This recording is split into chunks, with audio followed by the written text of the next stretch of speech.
नमस्कार साथियों, मैं आपका साथी एक बार फिर से आपके साथ जुड़ चुका हूं बिहार चुनाव का ओपिनियन पोल लेकर के। बिहार के अंदर जनता क्या चाहती है, जनता का मूड क्या है, वो कौन सी सरकार को सत्ता में देखना चाहती है।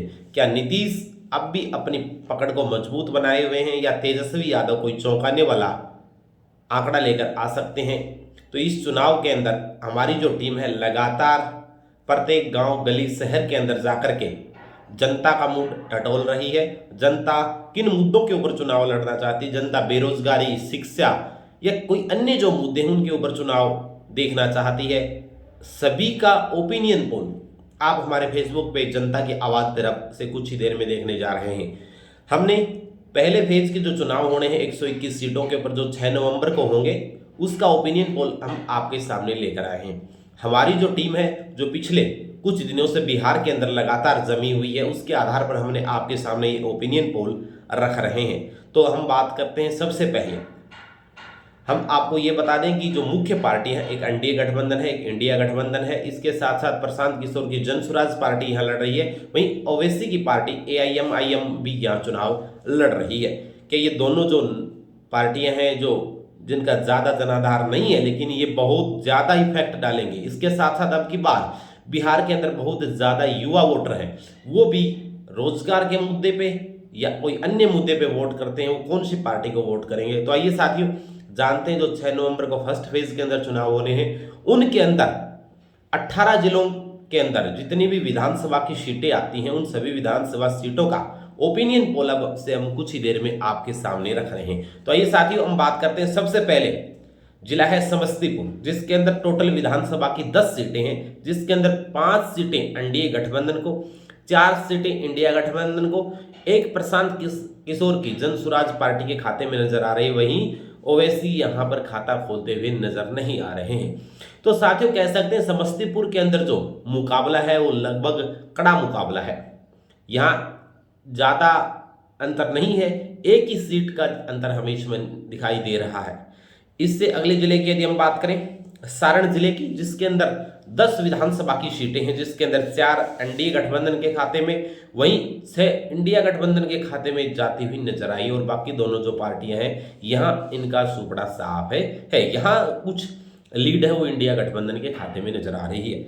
वही बात करें मधेपुरा की, 4 टोटल सीट है यहाँ, एक एनडीए गठबंधन को, 3 इंडिया गठबंधन को। जबरदस्त फायदा यहाँ इंडिया गठबंधन को होता हुआ नजर आ रहा है। वैशाली की यदि बात करें तो 8 सीटें हैं, जिसमें से 3 एनडीए के खाते में, 5 इंडिया गठबंधन के खाते में। तो जो अन्य जो 2 पार्टी हैं वो यहाँ भी अपना खाता खोलती हुई नजर नहीं आ रही हैं। बात करें सहरसा जिले की, जिसके अंदर 4 सीटें, 2 एनडीए और 2 इंडिया गठबंधन के खाते में जा रही हैं। मुजफ्फरपुर की बात करें, टोटल 11 सीटें हैं यहाँ पर, 4 एनडीए के खाते में, 6 इंडिया गठबंधन के खाते में और एक प्रशांत किशोर की जन स्वराज पार्टी के खाते में जाती हुई नजर इसमें आ रही है। गोपालगंज के अंदर 6 सीटें हैं साथियों, जिसमें से 3 एनडीए गठबंधन और 3 इंडिया गठबंधन के खाते में जा रही हैं। लखीसराय की 2 सीटें हैं, दोनों एक एक सीटें इंडिया और एनडीए गठबंधन के खाते में है। खगड़िया जिले की यदि हम बात करें, 4 सीटें हैं, एक एनडीए गठबंधन, 2 इंडिया गठबंधन के खाते में। और वहीं यहाँ पर खाता खोलने में कामयाब हो जाती है अवैधुद्दीन ओवैसी की एआईएमआईएम पार्टी, एक सीट के ऊपर अपनी बढ़त बनाए हुए नजर आ रही है। शेखपुरा की 2 सीटों की यदि हम बात करें तो एक सीट एनडीए को, एक इंडिया गठबंधन को जाते हुए इसमें नजर आ रही है। नालंदा की 7 सीटें हैं, 3 एनडीए गठबंधन, 4 इंडिया गठबंधन के खाते में।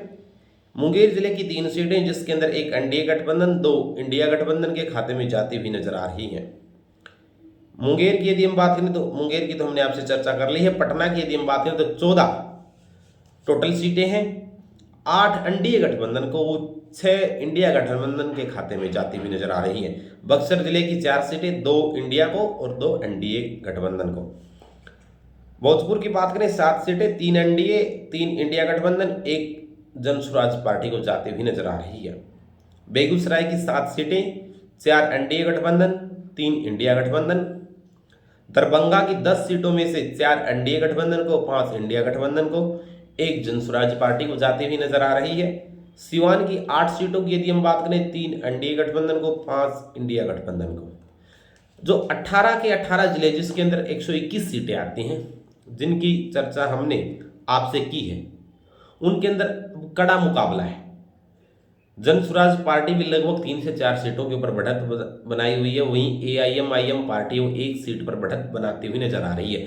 साथ ही इस मात्र ओपिनियन पोल था, ये आने वाले समय के अंदर ये ओपिनियन पोल परिवर्तित होता रहेगा। जब तक 6 नवंबर को वोटिंग नहीं आ जाती, ये ओपिनियन पोल इधर से उधर होता रहेगा। फाइनल रिजल्ट आपको जब चुनाव का परिणाम आएगा उस समय देखने को मिलेगा। यदि आप भी बिहार या बिहार की राजनीति से संबंध रखते हैं तो आप कमेंट सेक्शन में कमेंट करना मत भूलिए। आपकी राय क्या है, बिहार की जनता की राय क्या है। धन्यवाद साथी।